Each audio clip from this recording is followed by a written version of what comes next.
సులభంగా నీ పేరు లిస్టులో ఎవడు రాస్తాడు? ఎవ్వడు రాయడు. మనమే రాసుకోవాలి.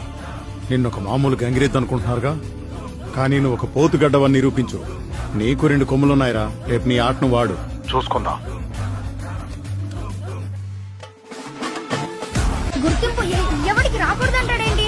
అది ఎవడబ్బా సొత్తు కాదు. ఎవడి గుండెల్లో దమ్ముంటే వాడితే.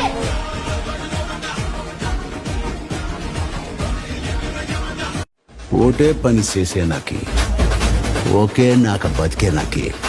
ఇంత పెద్ద బతికింది ఏదైనా ఈ నేల మీద ఉన్నప్పుడే చేసేయాల. కొడతాం ఏంటి మళ్ళీ?